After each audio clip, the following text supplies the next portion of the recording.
Hello, and welcome to our recording of our Carnegie Conference 2024 presentation. We are discussing audience-based outreach for admission, student success, and advancement communications. This is the first of 3 Slate tracks that took place in our January conference. We're excited to run through it again for you today. My name is Megan Robinson, and I'm the Executive Vice President of the Slate Optimization Division at Carnegie. I've been with the Carnegie team for just about 5 years now. I started out in the communications division and then founded the implementation team. And in my current role, I oversee all areas of Slate optimization. My background is in recruitment communications, specifically admissions, and my persona is the engaging and confident champion. Hey everybody, my name is Ken Higgins. I'm the General Manager of Student Success here at Slate and happy to be here with you all. I also have a background in enrollment management, both in admissions and financial aid. And my persona is the industrious and compassionate host. Just to briefly go over today's agenda, we're really going to talk about communication evolution as it exists, I think for what happened inside of Slate and how the constituencies have changed inside of Slate.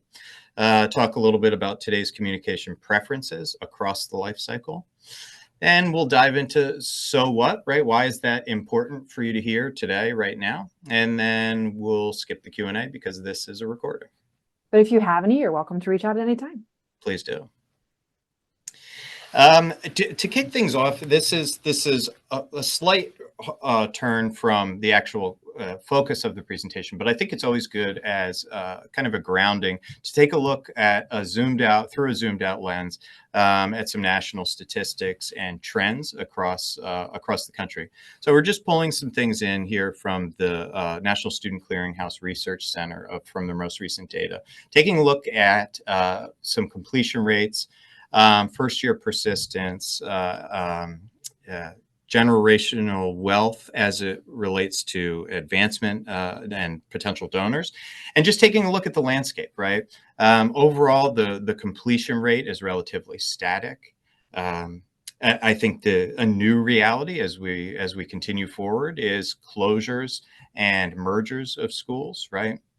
And the supporting statistic there is less than half of students who are kind of transitioning from a closed school are re-enrolling. Persistence is up about 1%. So students, continuing on after first year to the same school in which they were enrolled. Overall, there's a large decline in overall enrollment, both full-time and part-time. And something really interesting in the advancement sphere, this $143 trillion in generational wealth transfers. So this is kind of the big pendulum swing from the boomer generation and Gen X over to millennial and Gen Z, right? That the age of the alum is now transitioning generations. So again, just kind of some statistics that are oftentimes I don't want to say neglected, but I think they're important for the scope of any conversation when we're talking about higher ed. So diving in a little bit to the evolution of life cycle communication, right? It's all about collaboration, really. And talking a little bit about kind of what the communication experience has been. So I'm talking about it kind of in the sense of how that's evolved and changed in Slate as our user base has changed and evolved in Slate. So let's kind of spin back, right? Communications and constituencies, as I said, they've changed over time inside of Slate and outside of Slate. Admissions has been and still continues to be the most prevalent and the most common client.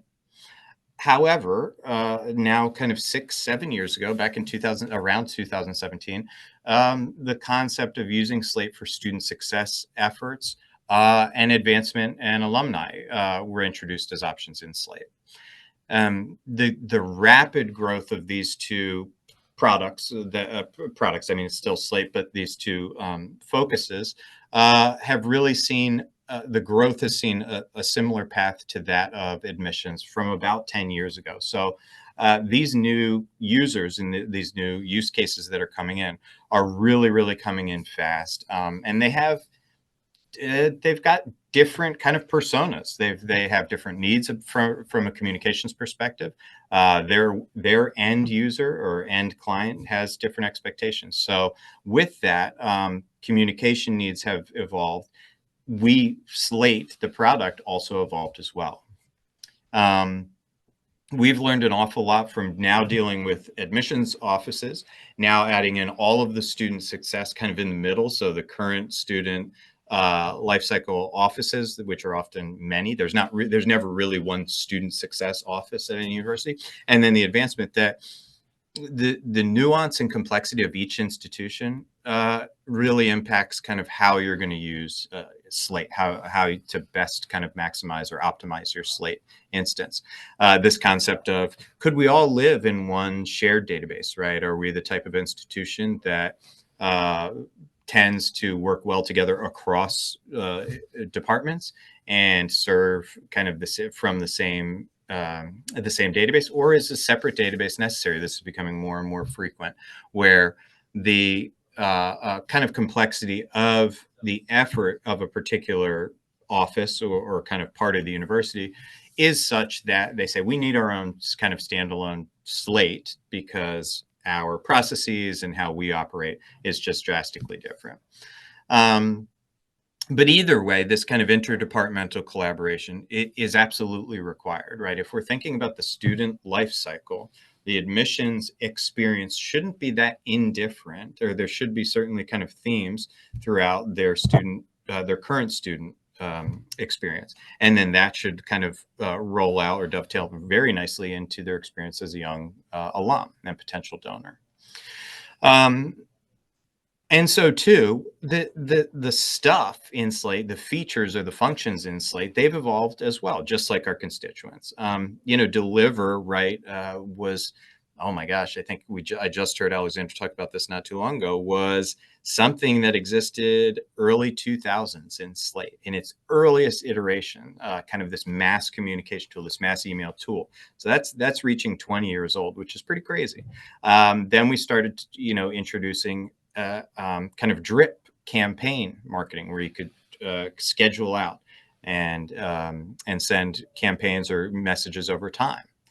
Then we introduced something like dynamic content blocks and liquid markup, where the dynamicism and the personalization of email and messaging really came into play. SMS and voice, new-ish, let's say, 2016, 2017, 2018, that started to roll in and evolved and is now frequently used. Slate video also absolutely has become extremely popular. All of these things are kind of proof. And then First Draft, which we're really kind of diving in head first. It's, the AI age. First Draft, if you haven't used it yet, please do, because it's a lot of fun.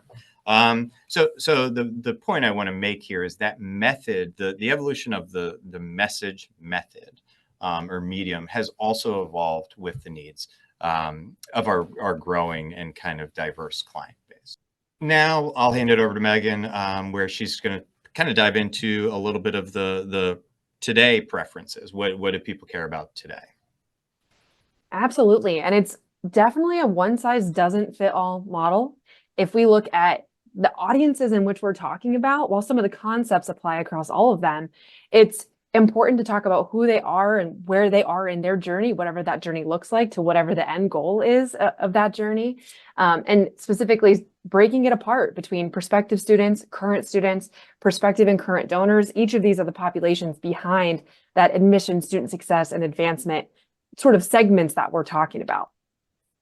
And so given that each of them are different, we have to talk to them differently, right? And prospective students, it's so important to meet them from the point in which they're starting their college search, right? And so if you think about when that is, that chart on the right there shows us from some of the Carnegie surveying that we've done, shows us how that varies, right? Across the high school journey, and even sometimes before high school, which is crazy to believe is even an option today. But knowing that students are starting that conversation and that exploration at varying points, you have to make sure you're wherever they are having that conversation. So some of the feedback from the surveying and the focus groups that we've done talk about not only when that starts, but where it starts, right? And so the first one, which a quote of one of my colleagues that I hear that I always love to say when talking about the website is that your website is your most visited campus building, right? So it deserves the maintenance that your most visited campus building gets. It should be a place where I could get an answer to any question that I have and do so easily and efficiently, and shouldn't be too bad to look at, right? That website is key. They're on social media, they're watching your short form videos. That we know, but what surprised me, I think, is how many are still looking for emails. We talk so often about how many emails just go unread, but over half of students were like, I still want that official communication to get to me via email. Students want text messages. I think for a long time we were wondering, is this okay? Like, should we be texting students? And I think when we're doing that transactional text messaging, that's actually not just accepted, but preferred in some cases. And you see that that's about 30 to 37% of students. And that's a lot. That's definitely growing year over year. And again, maybe it depends on where they are in their journey, but it's definitely an important method of communication. And then last but certainly not least, it was fourth in the list of where do I go to find information for colleges? It's those college search sites. It's College Express and Niche and search sites like that they're using as a way to get information about the schools that they're interested in, or maybe that they don't even know that they're interested in, so they can determine whether they are or not. So once you know where you're talking to them, what do you say? This is the results of a fall 2022 survey where we surveyed incoming students across ages in high school to figure out what do they actually want in those communications when they're receiving those text messages or those emails. What's the content that's going to resonate with them the most? The strongest motivation for attending and selecting a college was the facts shared in those learning and career outcome communications. So where am I actually going to get a job? What if I want to go to grad school? Are you going to help me do that? Having that information on hand is critical. And I don't know, depending on where you are, what role you're in, that may not be something you have access to, but you certainly need to make sure that your students do.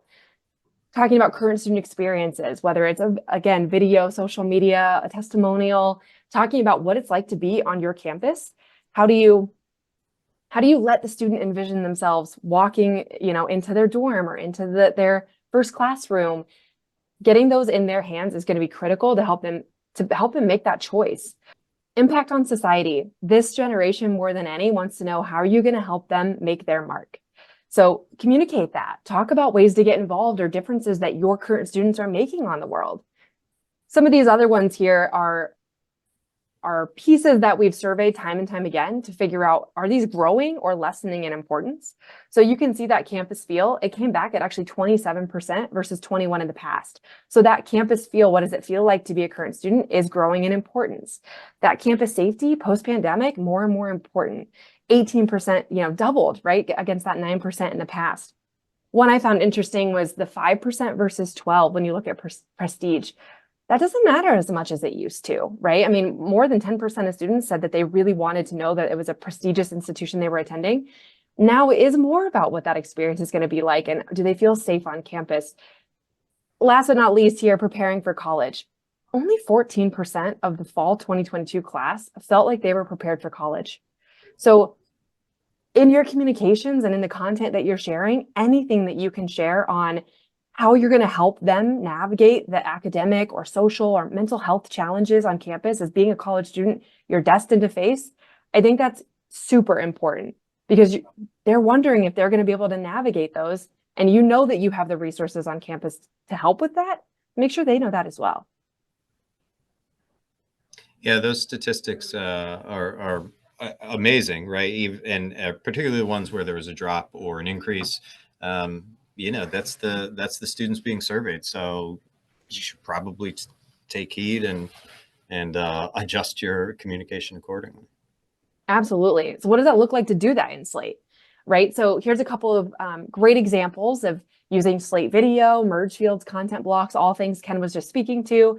That top example there is, here's what Nyla loves about Newman, right? This was not only the second highest opened email in our senior search campaign, but it was specifically probably had that achievement rate because of the content, that current student experience.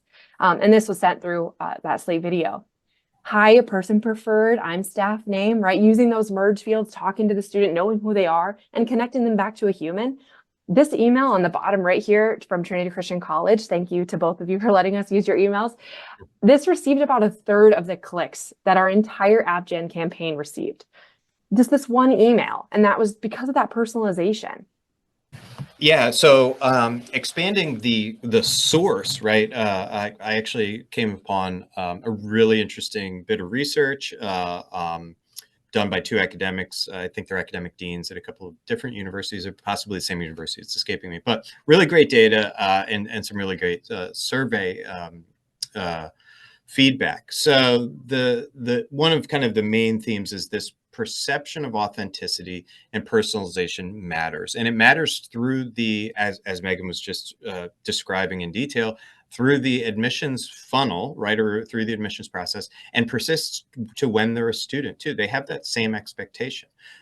You're real. You're talking to them. The voice is real, and there's not a break in that consistency. I think too often the admissions conversation and the recruitment type of language kind of stops abruptly once the student enrolls, and then it's like just a different thematic vibe.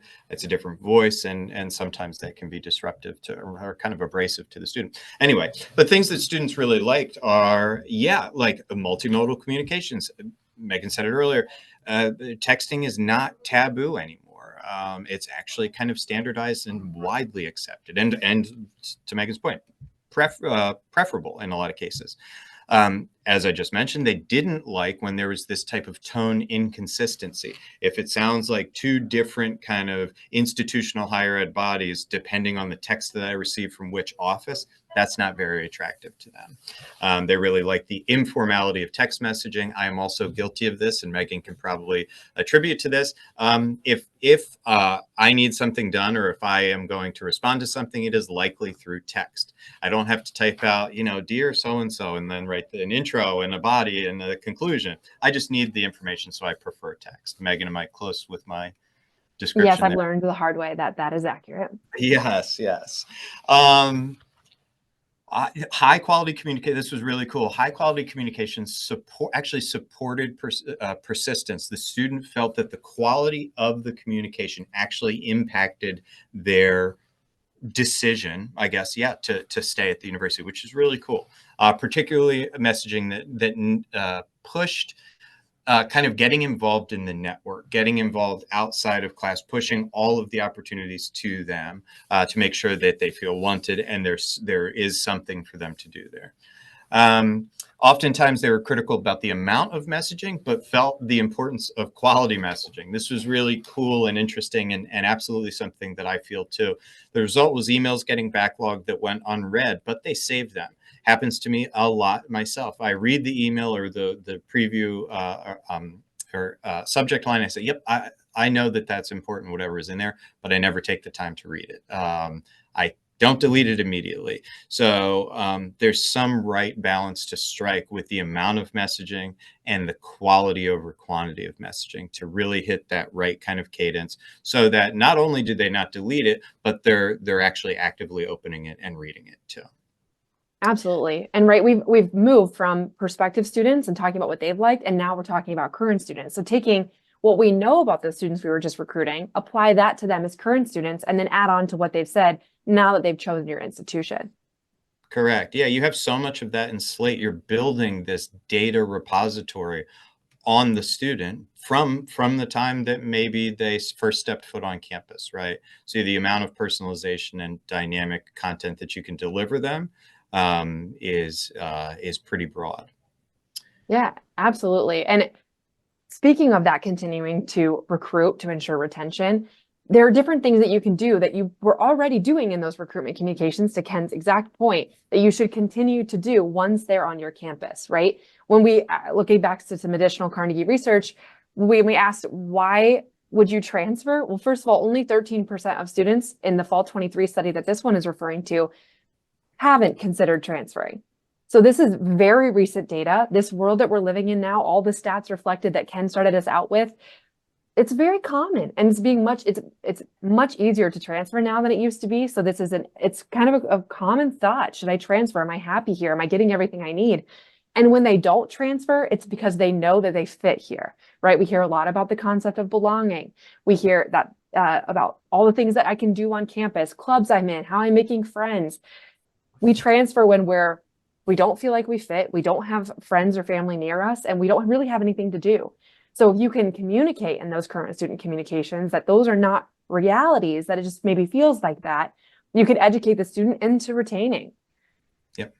Looking at the dropout side of things, a third, 35% of students had considered dropping out, even more intense than that transfer concept of just genuinely not even pursuing a college education anymore. And those are related to the struggles that, again, make sense when we see in hindsight someone had dropped out: academic struggles, mental and physical health concerns, not being able to pay.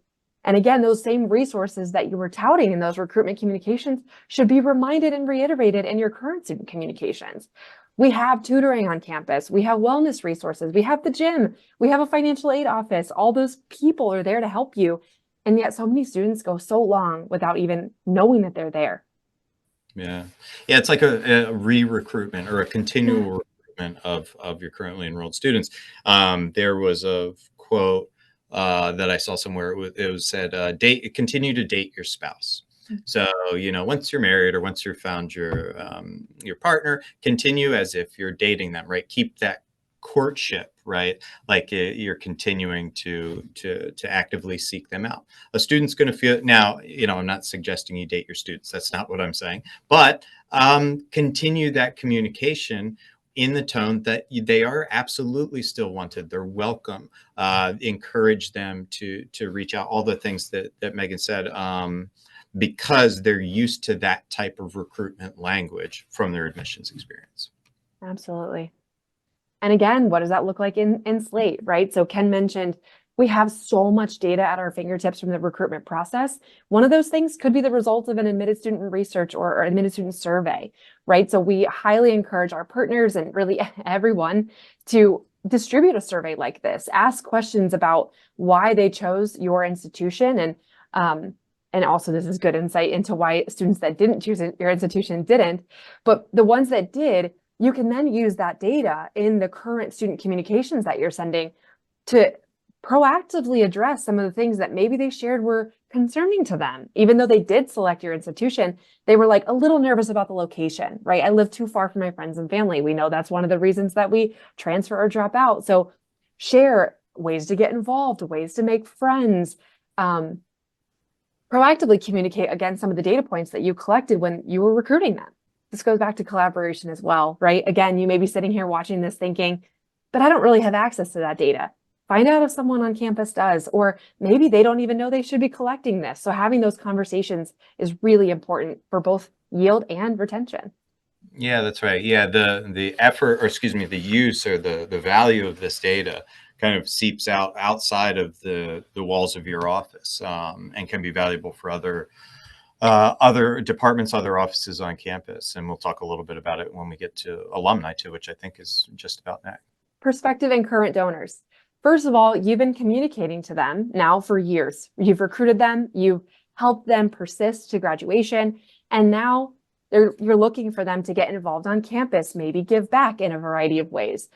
To do so, to get that action out of them, you have to treat them as more than a transaction, right? You know this, but like, how do you do that? You need to personalize your approach, that personalization that they've now become used to because you've leveraged that throughout the recruitment and retention processes. You have to deliver on those in your alumni communications as well. So leverage that relationship to your organization. Did they actually graduate, or are they just a friend of the college or university? Leverage psychographic archetypes, right? We've mentioned our own personas. We do a lot of persona work for colleges and universities. If you have a wealth screening tool like Acuity or Darts, like Carnegie Darts, pair them together with Acuity Darts, do that screening to find out not only who I'm talking to, but what I should be saying. And in those communications, provide the why behind giving requests, right? $70 billion was given to education in 2022. This is the third most popular venue of giving or industry giving for individuals. So there's definitely an interest there. They're already engaged. They already have some of that why behind, the connection to your university. So we use that in how you're going to use, whether it's their time or their talent or their money when they give it to you, through days of giving, progress toward a metric goal. What are you going to do with all of that work or all of that money? What's the goal of your campaign? Is it new building on campus? Is it a new program? Reframing the philanthropy as generosity is also a big one. Coming at it from a different lens of, why are you giving back, or what should that feeling feel like when you do give back, could also make it a huge difference as well. And then, of course, sharing more than gift opportunities. I mentioned that a couple of times. Volunteering, getting engaged in events, homecoming, big events, small events like an on-campus theater or whatever's happening. There's lots of ways to get involved. Share those. Yeah. The one thing I like from this the best is the outcomes possible as a result of the gift. People who, if I'm giving my money, or if people are giving their money, to let them know, or at least clue them in to kind of exactly where it's going. I always felt this way about kind of charitable giving. It's like, know the impact that you're making without the glossy kind of 30,000 foot review of like, thanks so much for your donation. We really appreciate it. It says, no, this is actually going directly towards the new dugout at the baseball field, whatever the thing is. It carries so much more weight, I think, to the donor. Absolutely. And again, delivering on this through Slate, right? So multi-channel rises in importance, right? We talked about multimodal communications and continuing that on into talking to alumni and donors. Leverage drip campaigns, right? It's something that we don't really see leverage as much as it could be today. So make sure you make use of those tools within Slate. Use drip campaigns to incorporate your emails and your text messages and your print, right? We know print has a home still really in all of these areas, but really in our advancement communications. And while we're talking mass communication, you can also be doing the one-offs, right? Send those one-on-one text messages in throughout the life of a campaign. And again, making sure that that gift acknowledgement has its place. We've all submitted or paid for something, right? Given a donation of some sort, and then you get the thanks for your donation. To Ken's point, it's kind of like that letdown. I'm not really that excited to see that confirmation page again. Why would I go back and give again? Make that exciting. Do whatever it is, confetti or a dancing mascot, whatever gets everyone excited, but do more to actually make people feel good about making that choice. Yeah. So what, how can you take what Megan and I have just explained and kind of presented on? What can you do now with it, right? Why should you care? And we'll talk a little bit about that. So kind of some key takeaways that we hope, right? Dive into the Slate functionality. We'll talk a little bit about like some absolute non-negotiables, and then really highlight interdepartmental relationships, right? Slate functionality, right? This is, if nothing else, just a standardized kind of list. Here's the things you need to be aware of in Slate. Deliver is obviously the mass communication tool. You need to be absolutely familiar with it. Within Deliver, or kind of a part of Deliver, introducing drip campaigns and having a crisp understanding of how to create and time them out, kind of make them complex. The appropriate use of merge fields, content blocks, and liquid markup, right? This dynamic and conditional content can really, really, from a process perspective, save a ton of time and also really land well with the recipient of the message. Slate video. So understanding when and kind of the right venue or the right type of message to introduce some type of video format. Forms inform communication when you're asking for information from these various constituencies and the type of experience they would like to have when they're submitting a form. How much information do they want back and in what frequency or cadence? Utilize portals. Populations, we talked just a little bit, but record segmentation really could be its own separate presentation, depending on kind of the idiosyncrasies and nuances of each kind of group of records that you're speaking with. Slate print, obviously, if you're printing collateral, and then first draft, take full advantage of it. It's a newer feature, but that's okay. Kind of dive in. Slate isn't going to be taken over by AI, right? That's not going to happen. But use the tool if it can be helpful and save you some time. Yeah, absolutely. and leveraging those into our musts, right? These are all things that maybe weren't directly said that we want to make sure you take away from this. In all populations, build that portal, build a personal portal, build something that they can go to and get the information that they need for where they are in their journey, whatever that journey may be. I said we didn't say this, but drip communications, you know, you have to say something 7 or 8 times for it to land. So maybe this is our 7th or 8th time saying drip communications, but that functionality is key. I mean, talking to them the day after they make that inquiry or after that donation, having that next message go out, that instant gratification, all populations want that. We all want that in anyone that we're being communicated by. So apply those two really throughout. With prospective students, talk to your underclassmen, right? We saw in that chart early on, we're looking sometimes before high school even, but early on in our high school careers at where we want to go to college. So make sure you have those underclassmen search and inquiry generation campaigns. Collect data and use it, right? I think that's a huge one. It probably could also apply to all of these, that when you're collecting data, don't do so just to have it. Make sure you leverage that field or that value in your later campaigns and communications. Send good emails, right? Subject lines that actually tell you what this is going to have in the email. Make sure the imagery matches the story. Make sure the content is actually relevant to me. Sign them from someone I know, right? Or introduce me to that person so that I will know who they are. Make that more personal. Those are all prospective student takeaways. Yeah.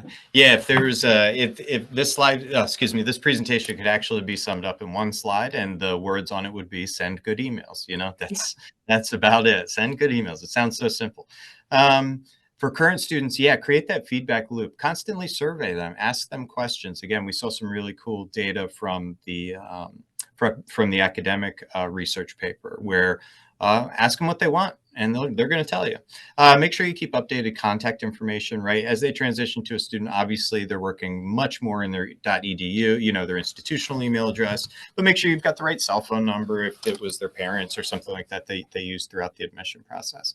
And as the research suggested, make sure that it's personalized and make sure that it's meaningful. That's going to have the greatest impact on their engagement with that. And then as we kind of wrapped up with the donors, segment that population so that if it is a graduation band, so that they feel like their class or their grad year is specifically being talked to. And maintain print. This is one of the populations that absolutely still expects that mailer, that still expects that personalized kind of handwritten, or so to speak, kind of personalized printed invitation to homecoming or an alumni event. So maintain print throughout your donor communication. So as Ken said, we're going to skip the Q&A portion today, but you're welcome to reach out to me or Ken if you have any Carnegie or Slate specific questions. We hope you enjoyed and took away something from this presentation. And if you ever need anything, you know where to find us. Thank you. Thanks for watching.